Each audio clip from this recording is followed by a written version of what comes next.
Hi! Welcome to video 2 in our 10-part series diving into the multifaceted word beauty and how beauty relates to our soul and the soulful language that is always trying to come through and communicate with us.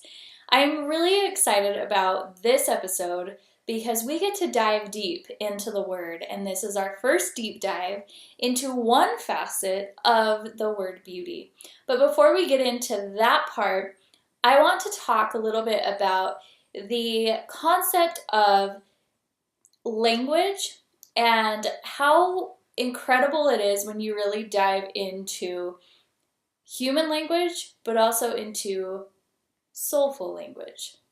So I've always found it so fascinating that there are certain words in one language, but that are untranslatable in another language.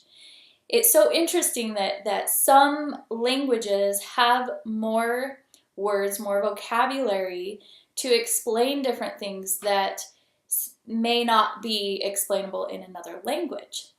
And it's so amazing to dive into that and to really understand the full definition of a word. So this series, I've chosen one word, beauty. You could honestly do this whole process with any word in any language. You could pick one word and dive into the many definitions of that word in different languages for different people, and ultimately the essence that word is trying to communicate, especially on a soulful level.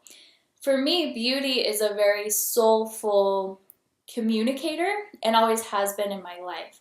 So that is why I chose that, to kind of explain, have a reference to explain that almost discrepancy between our human language and our soulful language, and how amazing and fascinating it is that we were given words to be able to weave through and weave together in an artful way to try to explain something that we otherwise couldn't explain. So what I love about that is the soul, when we come to earth, our soul is in full knowing of who we are, who we've been before this lifetime, and what we've learned before this lifetime. The soul is the part of us that journeys through our entire existence. So when we're born here, we have a body, we have spirit, we have a mind, and our soul. Our soul is the part of us that whatever we learn in this lifetime, whatever we experience and grow from, can become written upon that soul, like a book. Like the soul is almost like this book is how I almost picture it, where there's all these beautiful rhythmic renditions of experience written upon it and carried within it with us from life to life. So whether you believe, whatever you believe, thinking of the soul as that part of us that holds knowledge, that holds our wisdom from lives past, from wherever we were before we came to earth to where we're going after our life here. And all the things that we experience here on earth will, the important parts that the soul will grasp onto, it will become part of that story, part of our soul story. With that, our soul comes to this earth and this existence to bring a purpose forward. And that's something I've always believed and known within me, is that we're all here for a purpose. And that purpose comes to life throughout our life. We may not consciously understand what our soul purpose is at any given point in our life, but when we don't understand, it's still coming forward. And our soul looks for things to speak through. It looks for ways to formulate and weave together words and the language and what we have to work with to speak its own language, to speak the language of the soul. And I think that is just such a incredible thing when you really look at that and dive into it and understand it from different perspectives. Because though the soul doesn't have, it comes to earth and it's like, there's no language that suffices for what I have to say, which is usually always the case. The soul has this, it has that language that isn't translatable in any human language. So it becomes hard for the soul to communicate because it doesn't have that. There's nothing in our vocabulary, in the human language vocabulary, to express some of the things it wants to. So what the soul does is it takes what it has and it arranges words in a way that become a poetic expression of what it wants to say, what the soul has to say, and bring forth into this world at this time in this existence. And the soul wants us to use our voice to bring that forward in most all cases. So I feel that is so beautiful. And I explained in video 1 my own definition of beauty. The purpose of this whole 10-part series is to help guide you to dive into one word, one definition of that word in accordance to you, what it means to you. What does this one word, beauty, mean to you? And what speaks through that word that is coming from your soul?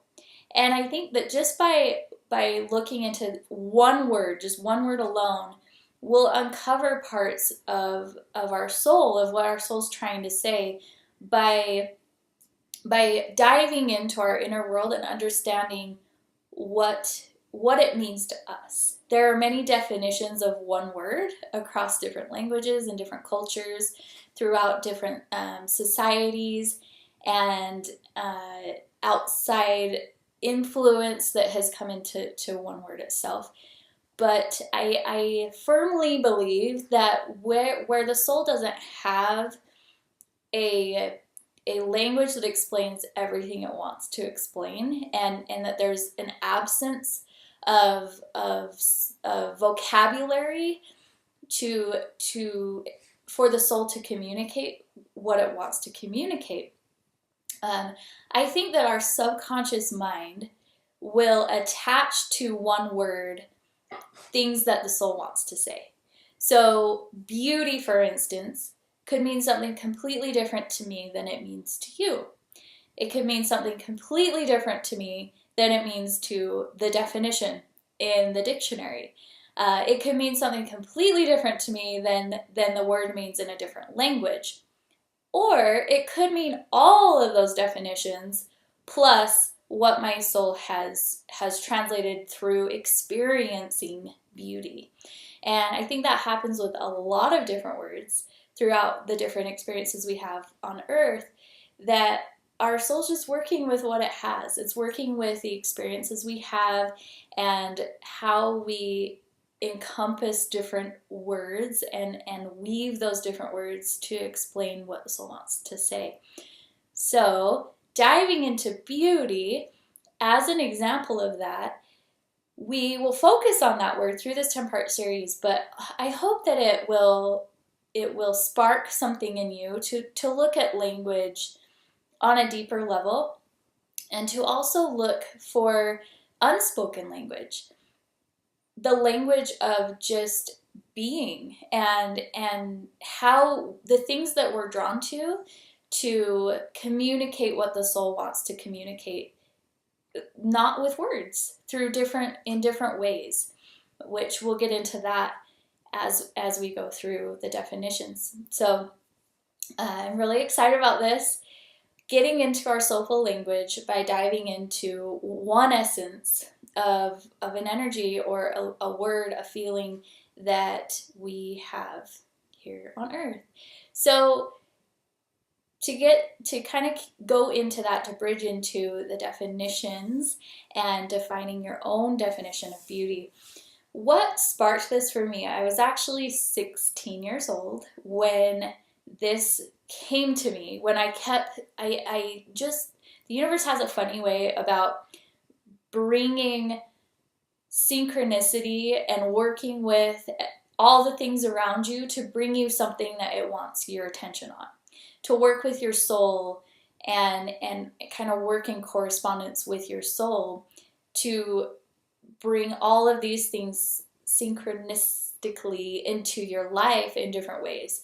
So beauty came to me as a topic and a big part of what I feel my soul purpose is here, which is to help people see, to illuminate the beauty and the brilliance within people, within the world, within where we are, what this life is all about. And along with that, understanding that multifaceted existence of who we are and of our soul purpose here on earth, why we're here on earth, and what that's all about. I feel like the essence of my soul purpose is that, illuminating the beauty, the brilliance, whatever word you want to say there, the essence of you, the soul part of you, illuminating that so that you can see it again and be reminded of it and understand it, and also to empower you to live a soul-led life and a purpose-led life. So that's the essence of my soul purpose. And when it came to me at such a young age, when that portion of that came to me at a young age, there was beauty again. Beauty showing up. That was kind of that first thing that was like, okay, beauty, there it is again. Beauty.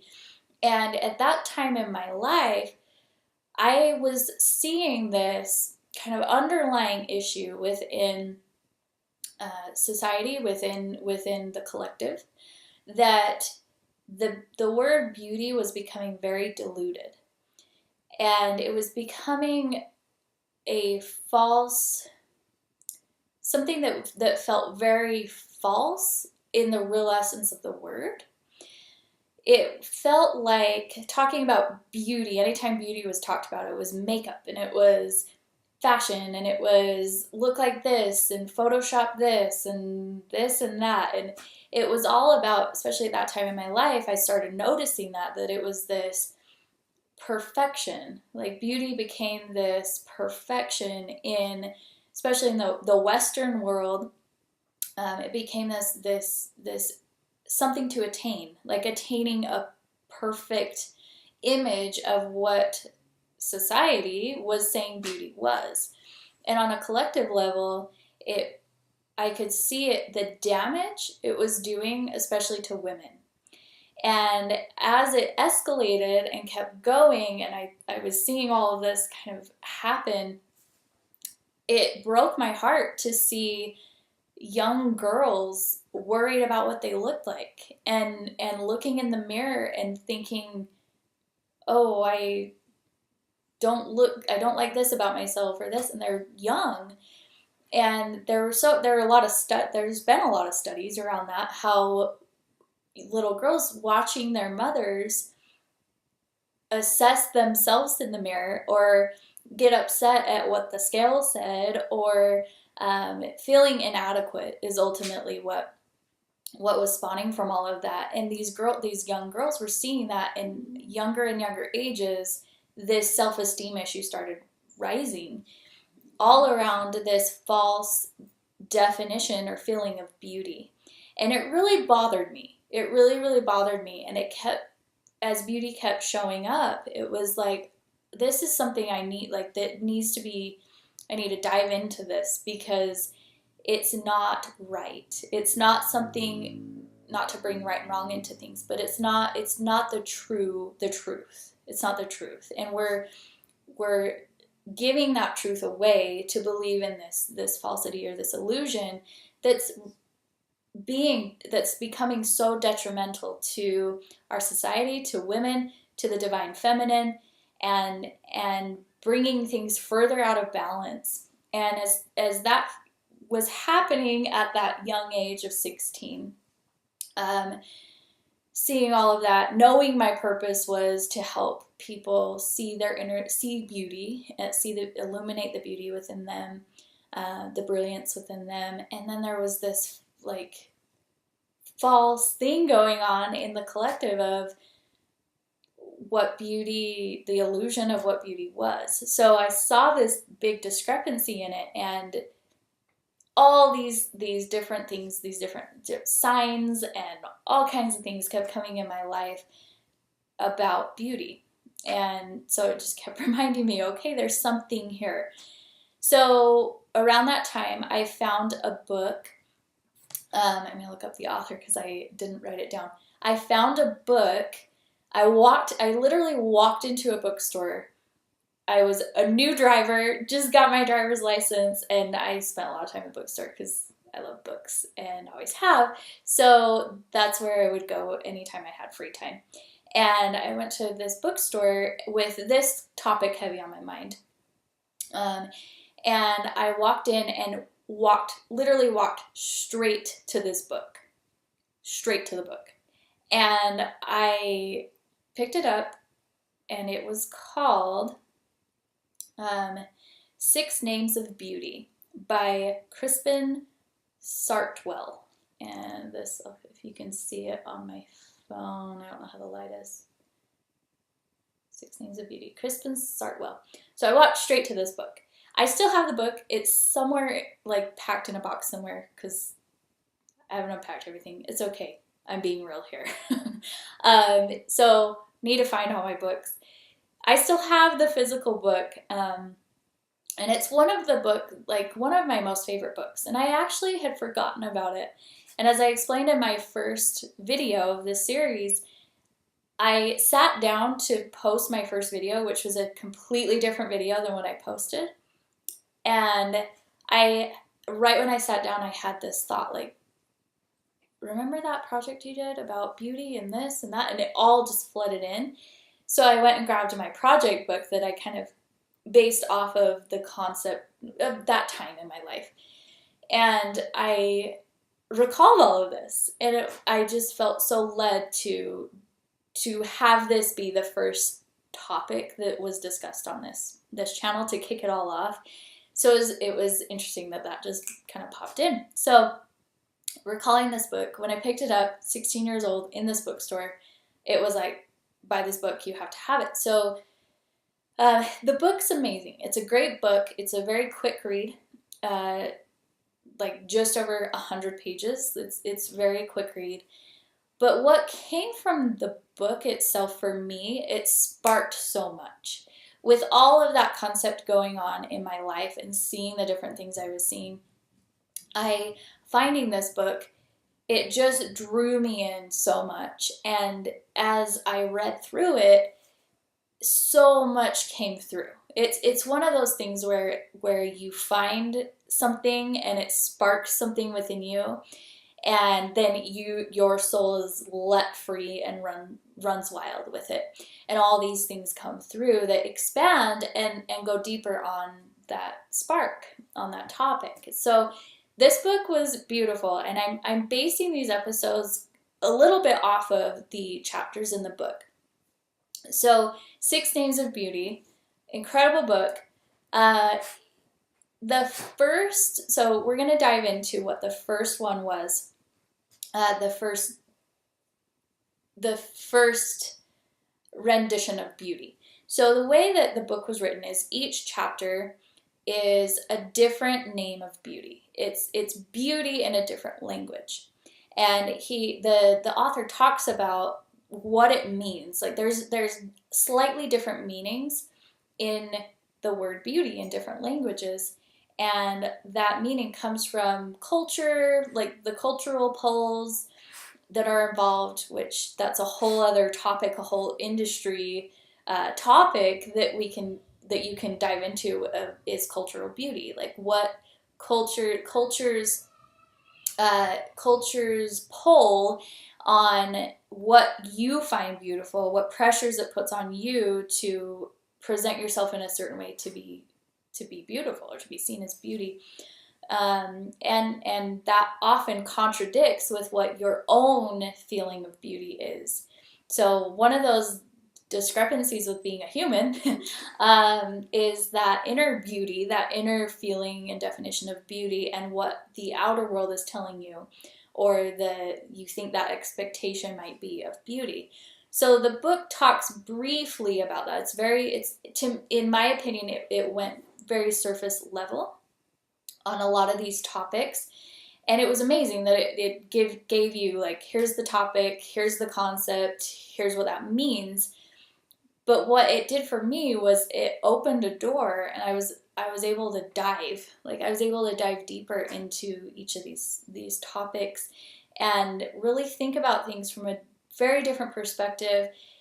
And it just became even more multifaceted. So we're going to dive into the first definition of beauty. We're starting with the English language. So in the English language, the definition of beauty is an object of longing. Beauty in the English language definition is the object of longing.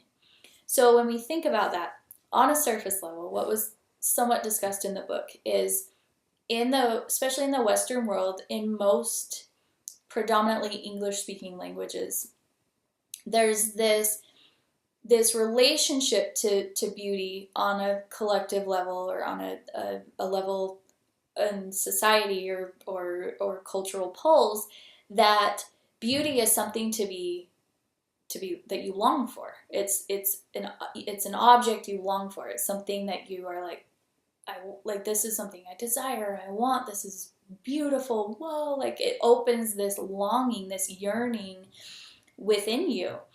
So, which we already kind of touched on, how that can, in a way, surface level, can be somewhat detrimental, where we long, like, what is it that we're longing for?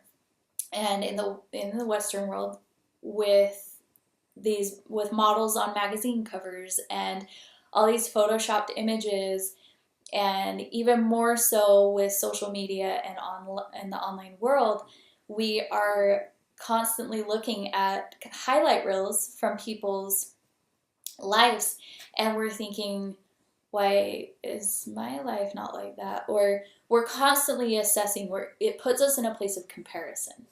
So because that has become the definition around beauty, that diluted definition of, whoa, that life is beautiful, I want that life. Like, there's this essence of us stepping into this comparison rather than getting to the depth of the word beauty and what beauty means to us, to our soul.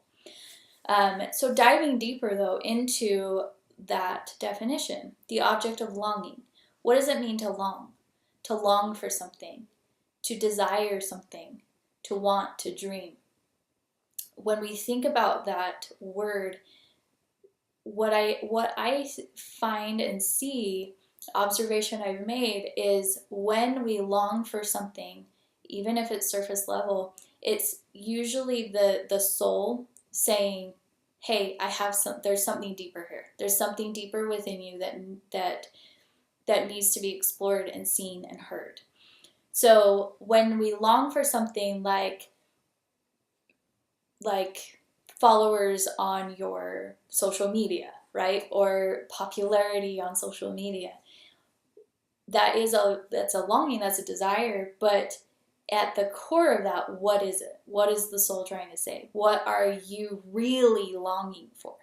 Because our conscious mind, is masking the true longing that is within us. So if you want followers, want that popularity, diving deeper into what that means, our soul is wanting to be heard. It's wanting to connect. It's wanting to connect with other souls. It's wanting to live more purposefully.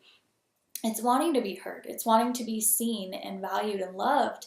And by us, we don't necessarily need millions of people to do that for us. And we need to do it ourselves, and we need to allow our inner world and what we discover there to shine forward for who we are, for us. And when that happens, it illuminates that beauty and that brilliance in other people. So looking at longing, looking at that, that desire, that almost that opening of the heart where you're longing for something. Maybe it's something you remember. Maybe it's something that helps you recall, something that you hold within your soul that comes to life through that feeling, that longing is that deeper feeling of longing. So with that, it's so interesting to see that beauty, really in this definition, in this facet of the definition of beauty, that the depth of that longing and what longing is telling us. When we really turn in to understand why we're longing for this or that, or what's in the deeper core of that, we come to know beauty in this way, where it's a beautiful thing to meet something that we long for, that our soul has been longing for. So we're going to take a minute to, you can probably hear my dog. My dogs are friends and our guides through this as well. So if you hear them, that's what you're hearing. So we're going to take a minute to do a quick exercise. I want you to just think, not too hard, just the first things that come to mind, the first 3 things that come to mind of what you long for. It can be surface level, should be surface level. Like, make it a surface level thing where it can be anything. It can be, what do you desire? What's a big dream or a longing? What's something that you're feeling like, I feel called to do this, or I want this, or whatever it might be. So 3 things. Take a minute. You can pause the video to give yourself some time and just list them out. Just write them down on a paper. Okay? Okay, awesome. And again, pause the video if you're not done yet and come back to the rest of it. So, okay, so you've written down your 3 things. I'm going to share 3 of mine that I experienced more in the past and have kind of worked through and dove deep into. So one was, I wanted to write a book. I had this longing to write a book. Okay. Number 2 was I wanted a fit body. I wanted to be in shape and have a fit body. Okay, so that's number 2. Number 3, I wanted to travel. I wanted to travel. And still do. Still want all those things. Like, nothing wrong with wanting any of that. Beautiful to want those things. So those are my 3 surface level longings. Like, that's so beautiful. Travel, so beautiful to me. I long for this. Like, there's something within me opening up around this concept of traveling. Or the book, writing a book. There's something within me that's just opening up, and this longing that is like, I long to write this book. It's almost like this inhale, this, I long for this. Like, thinking about it happening and coming forth is that exhale, right? So, and then having a fit, in shape body was the other one. Like, I would feel so good. Like, if I looked this way or felt this way or whatever it might be. So I'm just going to share one. So this is the next part of the exercise. You're going to take one of those things. I encourage you to do all 3, but for right now, just take one of those more surface level desires, longings, that whatever it is that's opening up something within you. Take one, and we're going to dive deeper into it. So taking the book. So number 1 for me was I wanted to write this book. So diving deeper into that, I realized through a lot of conversation with my soul that the book was my soul's way of saying, over time in your life, you have had a hard time translating what the soul knows into verbal language. That's been a hard thing to do for me. So I've turned to writing.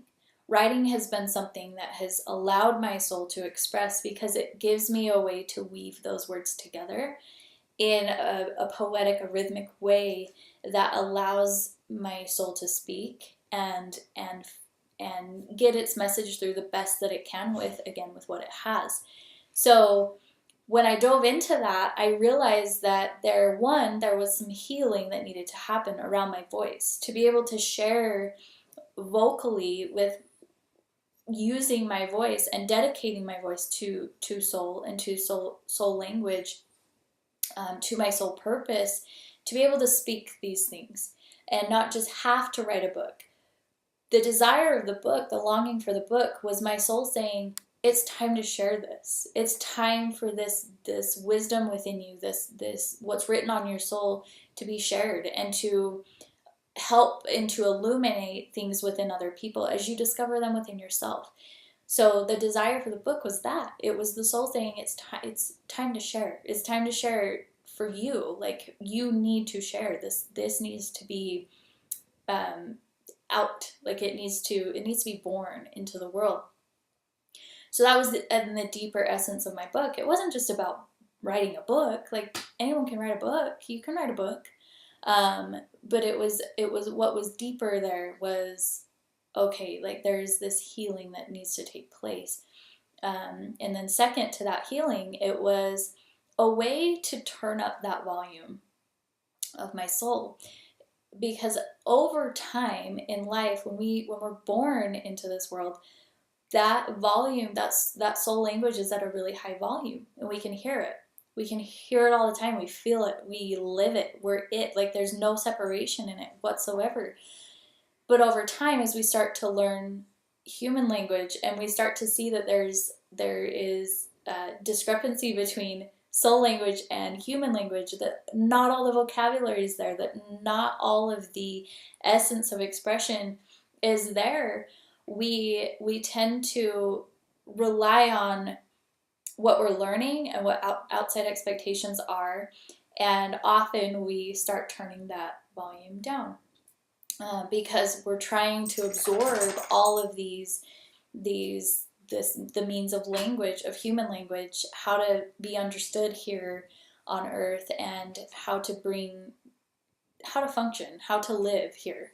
So that almost becomes more important at times in our mind than it does to listen to the soul, especially when there's not, like, I can't translate it, like, you can't bring it forth, which happens often. And in that experience, in that journey, that can happen, or we start to find things that allow the soul to express, even in ways that don't involve words, which most of the time is a much deeper expression and deeper understanding and creation from a soul place, to step into that, into ways of expressing like that, which can be music, it can be writing a song, it can be orchestrating a song or composing a song.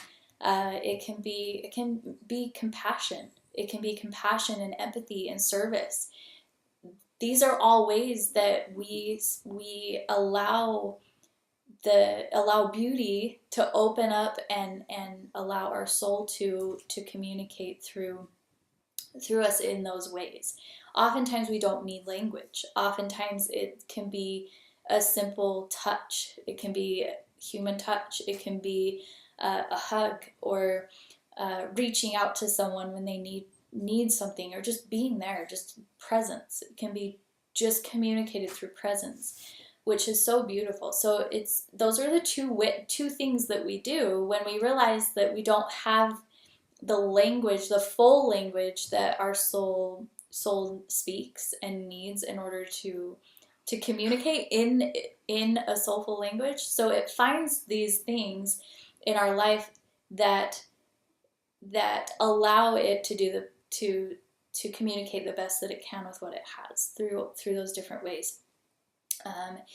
So those are the two things that happen. And going back to me writing the book, for me, writing a book was one of those ways. It was a way for me to bring that out in a way that wasn't speaking, but I was still able to weave words through together in a way that spoke my own soulful language. And for me, that's beautiful.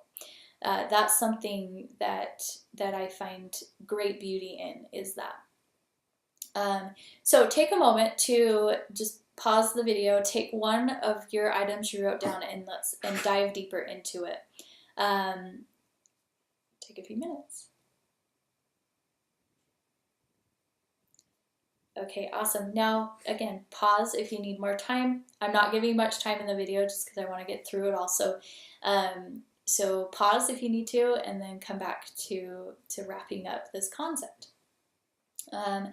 Okay, so diving deep into this, there are so many ways, so many things, and without being able to one-on-one like riff and coach and just talk through them with you, just to give another example of a way to dive deeper into that. I think a common one that we have, that anyone has really, male, female, anyone, I think that a lot of times if you wrote something about like your image, your self-image, or something along those lines, I think that there's this concept that I've been playing with, and I think that in life, when we live an unfulfilled life in any way, if there's an area of our life that we feel unfulfilled in, it triggers something in our brain to think, to go into take care of my body mode, right? So it triggers the same pathway in the brain that goes to say that you're hungry and you're not full, you're not fulfilled with food, right? So conscious mind, when we feel unfulfilled in another area of our life, our conscious mind says, oh, you're triggering this part in my brain that says I'm hungry, right? It's that same pathway that's triggered. So we might be hungry for more, but it might not be more food. Our brain thinks that we want more food, so we start eating to try to fulfill this unfulfilled place in our life, when really what we're hungry for is that area to be fulfilled in our life. Whether that's a career, a relationship, our soul purpose, living our soul purpose in the way we want to, could be any of those things. So that can be a deeper dive into that. Like, why do you want to go on a diet? Why do you want this, or why do you want that? Or whatever that unfulfilled essence might be. As you dive deeper into those surface level things, just thinking through, why do I long for this, and what's at the core of that longing? What is trying to awaken in my soul as I see this beautiful thing I put on my list that I want to obtain, and this object, right, that I'm longing towards or for? Why am I longing for it? Just ask your soul, tune into your soul. You have the answer. You have the answer to what that is. Why are you longing for that? So that's the exercise for today. And as you dive deeper into that, just journal about it. Just write down what comes to you and tune into that part of you, the soul that is speaking to you through that longing and through beauty. And going back to speaking through beauty and how the soul is involved with that process. For me, beauty, and I said this my own definition, and I'll keep repeating it throughout this series. My definition of beauty is anything that calls forth your soul. It's anything that makes your soul come alive, talk a little louder, turn the volume up. It's anything that just makes you feel your soul. It makes you feel your heart beating and opening, so your soul can shine through. That's my own definition of that. Your definition might be completely different than that. I invite you to just take that, what's at the core of my definition, and add it to your own. Or add whatever comes to you when you hear me say that definition. What comes up for you? Is it that way for you? Is beauty something that opens that for you and allows your soul to express and to shine and to speak through you? I think that for me, that beauty is this this unspoken thread, this unspoken, unseen thread that weaves through beauty and communicates on a soulful level. I find beauty in so many different things. Beauty for me is found in the moments that matter most. It's found in the moments that move you to tears.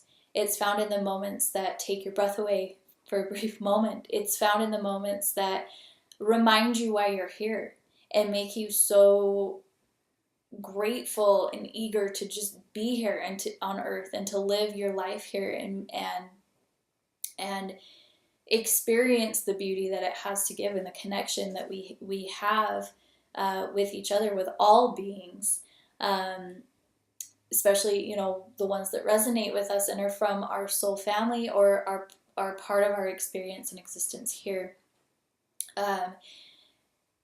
Beauty for me is found in nature. It's found in flowers blooming, in trees, in water, waterfalls, oceans, the ocean.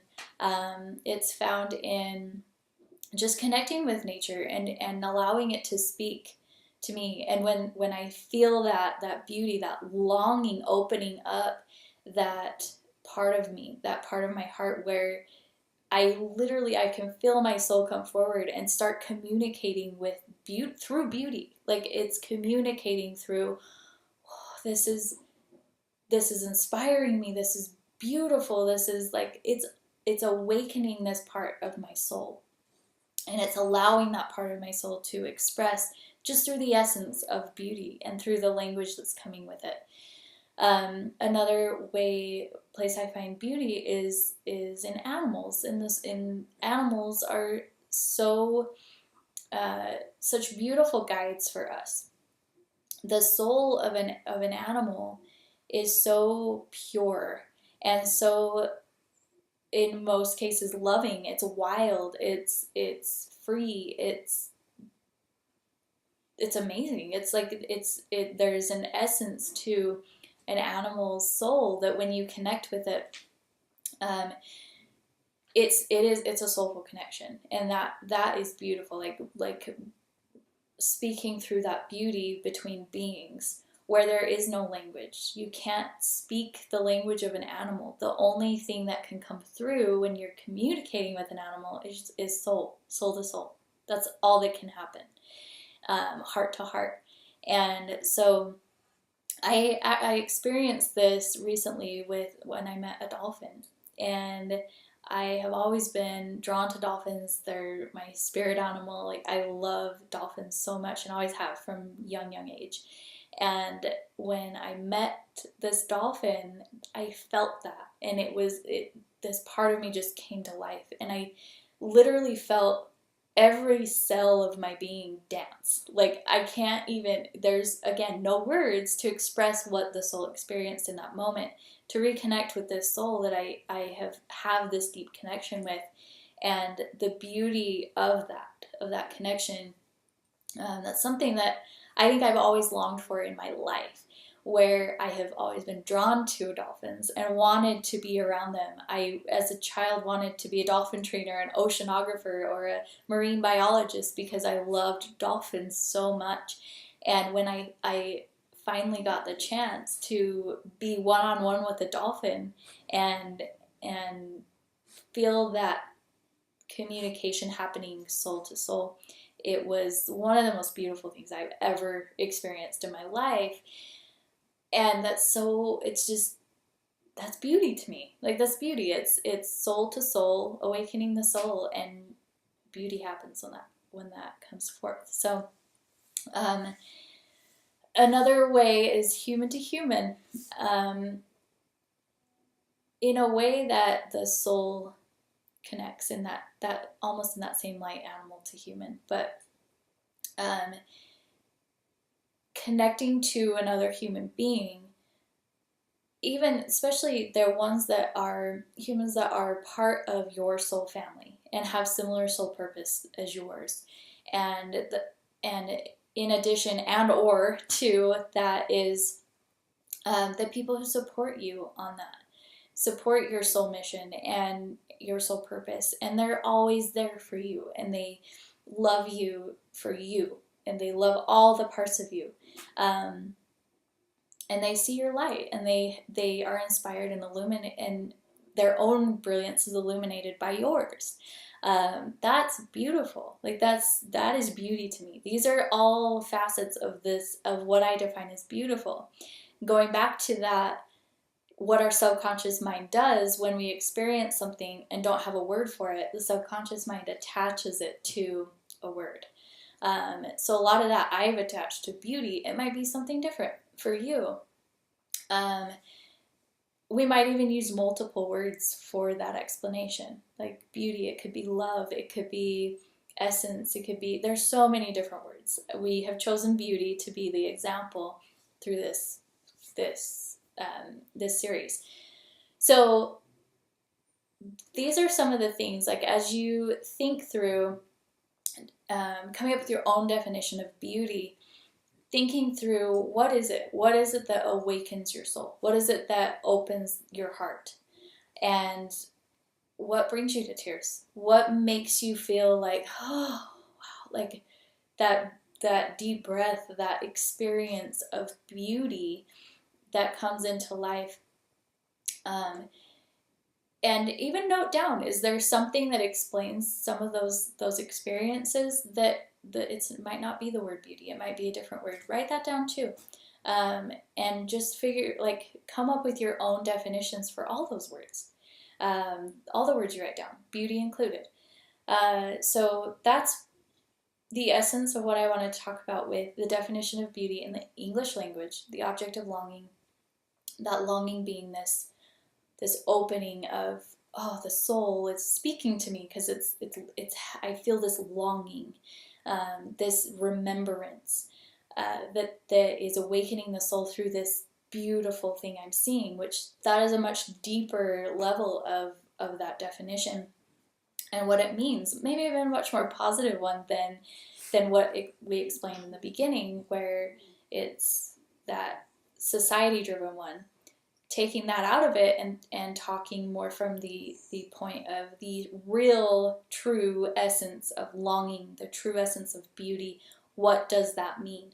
What does that mean to you? What does it mean to your soul? What is the action happening when you feel longing, when you feel that like opening of your heart, calling you forward, calling a part of you forward that doesn't always get to speak and doesn't always get to communicate through you day to day, it like our routine does. So I'm going to leave you with that definition, and now we're going to talk a little bit more about the soulful side of all of this. So the soul speaking through beauty, beauty calling forth that soul to shine and to be with you and guide you and kind of be in the driver's seat of your life so that you can bring that purpose forward. Talking about the soul a little more, in the beginning we talked about how the soul is what carries everything you learn, all your experience, all your wisdom with it. That's the part of you that it's all encoded in that. And wherever you go after this life, wherever you were before this life, that is all there in the soul. Some things that happen when the soul comes to earth and for a human experience is, as we talked about, that discrepancy in language, not having having that break between human language and soulful language, not being able to fully express soul through the spoken language, through words. But having to get real creative, and the beauty of that, the beauty of having to get creative with the words we've been given, and seeing the beauty of what people turn to communicate from the soul.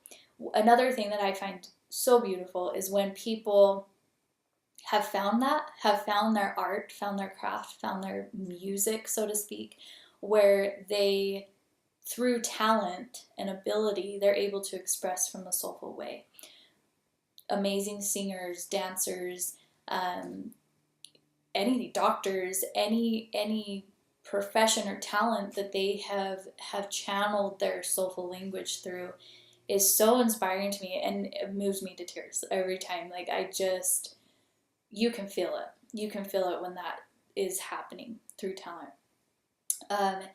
So some of the other things that soul runs into in the human existence is we come to this life, and because we feel like there's parts of us that are misunderstood or that can't be understood, we feel alone a lot of the time.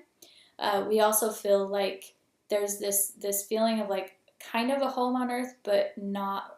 It's not you don't feel at home. Like sometimes the soul doesn't feel fully at home and longs to go home. Sometimes the soul also, especially if you get into starseed language, which we can talk about later in the different episodes on this channel, but having a double mission, having a mission as a soul here on earth, and also being here to make a difference in many different ways, the soul comes to experience that and feel like they're almost running out of time. Like, I'm running out of time. I don't have enough time to do all the things that I feel called to do. How am I going to do all these things? And we get almost frantic or anxious as our human self meets soul, and we're trying to figure out how to make our body, our existence, move as fast as our soul wants us to. We experience that a lot of the time. So with all that, I want to, in closing, share with you a beautiful word that I actually learned today in a course I'm taking with Rebecca Campbell. Love her work, The Cosmic Blueprint. She talked about something on a call today, and it was amazing. So there is a word in the Welsh language.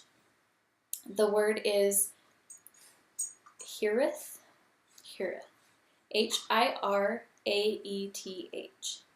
And the definition of that word is longing for a place the soul remembers. Longing for a place the soul remembers.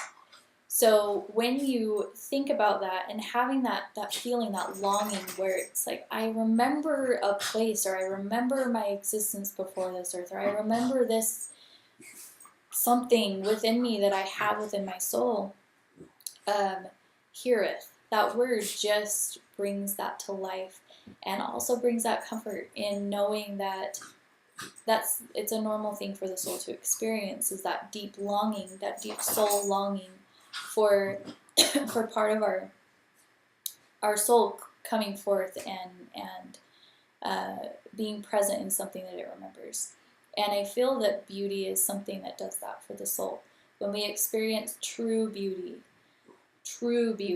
in its full essence, it's helping the soul remember something, and it's bringing that soul forward to shine and to experience a way of communicating here on earth that it doesn't always have. So that's what I want to leave you with in terms of this section in beauty. This second video, first definition, English language, beauty meaning an object of longing. And we're going to leave you with that. So take a minute, go back to the things the exercise, writing down what you long for, dive deep into that, and just sit with it. Just figure out what's coming to you from that facet, and also anything that came to you from the core essence of the word beauty. What does it mean to you? What things came to you through this video? And then tomorrow we'll go through another facet of the word beauty and see what comes up there too. Thank you for joining me today. I am so happy you're here, and I can't wait to hear what came up for you through this video. Have a wonderful wherever you are in the day, whether it's morning, afternoon, or night. I look forward to talking to you in the next video tomorrow. Thank you. Bye.